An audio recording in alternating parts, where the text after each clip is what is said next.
You know, when people talk about Taiwan, what usually comes to mind? Probably its buzzing democracy, right? Or its cutting-edge tech. Maybe you've even heard that famous saying, the most beautiful scenery is its people. But there's another side to this story. Taiwan's got a rapidly aging population and some serious labor shortages. And to keep things running, there are over 700,000 migrant workers who are absolutely essential to the economy. But what if for them, Taiwan is something completely different? A book with a really provocative title, Slave Labor Island, makes exactly that claim. So today, we're going to dig into what that actually means. I mean, listen to this. This is the core accusation right from the book itself. A place of exploitation, devoid of freedom, a slave labor island. Wow. I mean, that is a powerful and, frankly, a really unsettling statement. It just completely clashes with the international image of Taiwan, right? So the big question is, how can these two totally opposite realities even exist at the same time? So that's really the central question for us today. Is Taiwan this democratic role model we hear about, or is it a modern slave labor island? We're going to use the book's analysis as a kind of roadmap to look at the system that migrant workers face. We'll see if this incredibly provocative label, well, if it actually holds up. All right, let's get into it.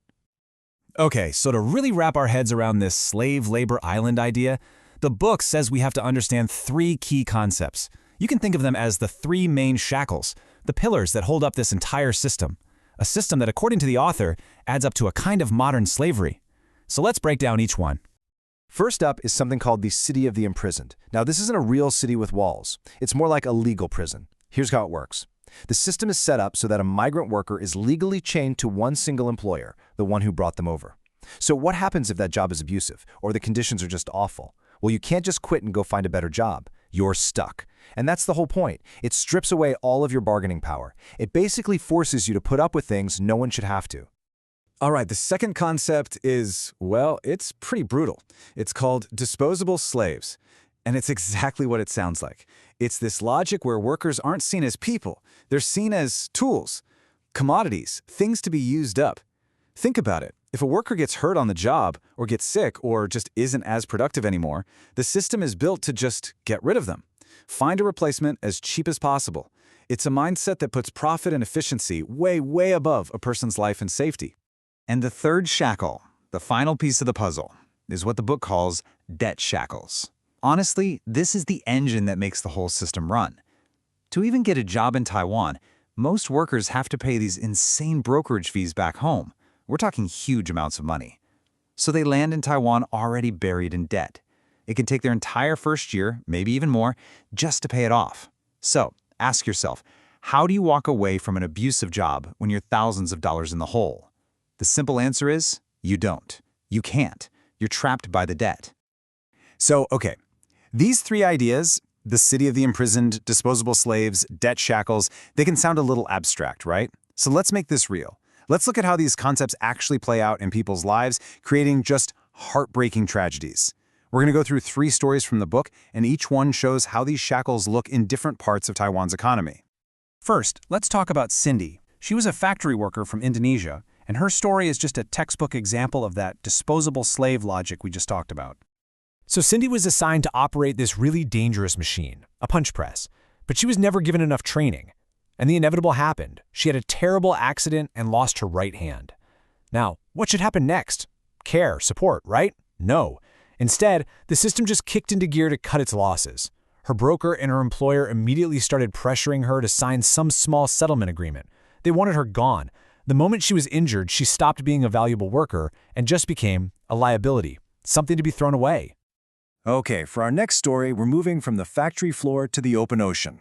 This is the story of Pawa, a fisherman, and his case shows you the most extreme, the most violent side of the slave labor island, which happens way out at sea in this kind of legal black hole.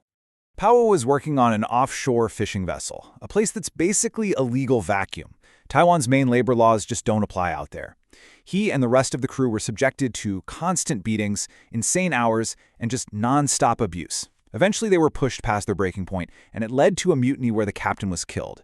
But here's the most shocking part, the detail that came out after he was arrested. Pawa had never even seen a new Taiwan dollar. He wasn't being paid. He was working only to pay off his debt. This goes way beyond exploitation. This is forced labor. Full stop. Now, you'd think, right, That if you're educated, if you know your rights, you'd be safer, you could protect yourself. But the story of Eden, who is actually a pastor from the Philippines, shows exactly the opposite. It shows how this system is almost designed to punish people who are smart and aware. So the factory Eden worked at closed down, and suddenly he was stuck. Those debt shekels we talked about? He couldn't afford to pay another massive brokerage fee for a new job. But then he hit an even crazier wall. Potential employers told him to his face that he was too smart. Can you believe that? They didn't want someone who understood the law, who might speak up for himself or others. And that just lays bare this twisted logic of the system. It doesn't just want cheap labor. It demands submissive labor. Okay, these stories they're really grim. But it's super important to connect this all back to what's happening in Taiwan right now. The government isn't just ignoring this. They're facing massive labor shortages and a lot of international pressure. So they are trying to bring in some reforms. The big question is, though, are these new policies actually enough to tear down the slave labor island? There's a new initiative on the table, set to roll out in 2025. It's called the Refinement Program for Transnational Workforce. It's the government's attempt to tackle some of these deep-rooted problems, especially since they desperately need workers for factories and to care for the elderly. So let's take a look at what they're proposing and, more importantly, see how it measures up against the core problems the book identified. So this is where things get really interesting, because we can put the government's plan side by side with the book's critique.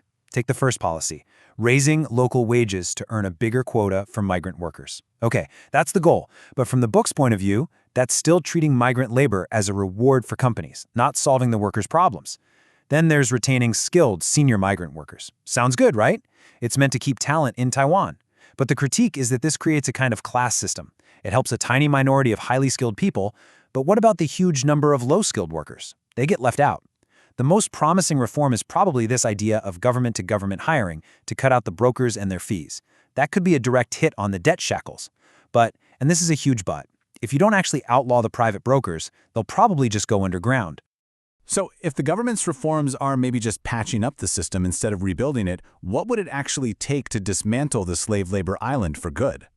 Well, the book doesn't just point out problems. It offers a pretty clear roadmap for real structural change. It really boils down to 3 major steps. Step 1, make that government-to-government hiring the only legal channel. Get rid of private brokers completely. And at the same time, give workers the real freedom to change employers. Right there, you've just smashed the debt shackles and the city of the imprisoned. Step 2, bring domestic caregivers, who are often the most vulnerable, under the protection of the Labor Standards Act. That means guaranteeing them a minimum wage and holidays, basic rights. And Step 3, build an independent legal aid system funded by the state. That way, a worker like Cindy would have someone on her side, not someone whose paycheck depends on her employer. But really, all these policy changes point to something much, much deeper. The book's core argument is that the fundamental problem is how Taiwan sees migrant workers. They're seen as supplemental labor, temporary, disposable tools, not people. So the true, lasting solution isn't just about changing laws, it's about a huge shift in mindset. It's about starting to see these workers as what they are, integral, essential members of the community. And that brings us right back to that saying we started with. It forces us, and maybe everyone in Taiwan, to ask a really tough question. When we proudly say the most beautiful scenery is its people, who exactly are we including in our definition of people? Does it only mean Taiwanese citizens? Or does it also include the hundreds of thousands of people who build the cities, care for the sick and elderly, and keep the economy running? The people that society completely depends on now. The answer to that question, well, that's what will decide if the slave labor island is a permanent fixture or just a dark chapter in history.